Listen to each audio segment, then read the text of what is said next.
ചെറിയൊരു പ്രോഗ്രാം വരുന്നുണ്ട്. അപ്പോൾ അതിൻ്റെ പ്രാക്ടീസും കാര്യങ്ങളൊക്കെ ആയിരുന്നു. അതെല്ലാം കഴിയുമ്പോഴത്തേക്ക് നന്നായിട്ട് വേർക്കും. അപ്പോൾ തിരിച്ച് വീട്ടിൽ വന്നാൽ എന്തായാലും ഹെയർ വാഷ് ചെയ്യണം. അപ്പോൾ ഇന്ന് ഒരു സെലൂൺ ലൈക്ക് ഹെയർ സ്പാ നമുക്ക് വീട്ടിൽ തന്നെ ചെയ്യാം. ബി ബ്ലെൻഡിൻ്റെ intense shine heat hair spa mask വെച്ചിട്ട് ഇതിലൊരു ഹെയർ മാസ്ക് വരുന്നുണ്ട്. കൂടാതെ സെൽഫ് ഹീറ്റിംഗ് ക്യാപ്പ് വരുന്നുണ്ട്. ഫസ്റ്റ് നന്നായിട്ട് ഷാംപൂ വാഷ് ചെയ്തതിന് ശേഷം ഈ ഒരു ഹെയർ മാസ്ക് നമുക്ക് ഹെയറിൽ അപ്ലൈ ചെയ്ത് കൊടുക്കാം.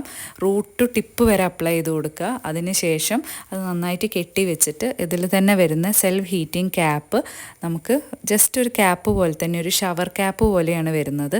അത് നമുക്കിങ്ങനെ ഫുള്ളായിട്ട് ഹെയറിൽ കവർ ചെയ്ത് കൊടുക്കാം. നന്നായി ചൂടായി വരും. നമ്മൾ സ്റ്റീം ചെയ്യുന്ന പോലെ തന്നെ ചൂടായി വരും. അതൊരു 5 മിനിറ്റ്സ് വെച്ചൊന്ന് ജസ്റ്റ് ഒന്ന് മസാജ് ചെയ്ത് കൊടുത്ത് നന്നായിട്ട് ഹെയർ വാഷ് ചെയ്ത് ഡ്രൈ ആക്കി കഴിഞ്ഞാൽ നല്ല സ്മൂത്തായിട്ടുണ്ടാവും നമ്മളെ ഹെയർ. ഇതിൻ്റെ ലിങ്ക് ഞാൻ താഴെ കൊടുക്കാം. നമ്മളുടെ കോഡ് യൂസ് ചെയ്യുകയാണെന്നുണ്ടെങ്കിൽ സൈറ്റിൽ നിന്ന് വാങ്ങുമ്പോൾ ഡിസ്കൗണ്ട് ഉണ്ടാവും. നമുക്ക് അടുത്ത വീഡിയോ ആയിട്ട് കാണാം.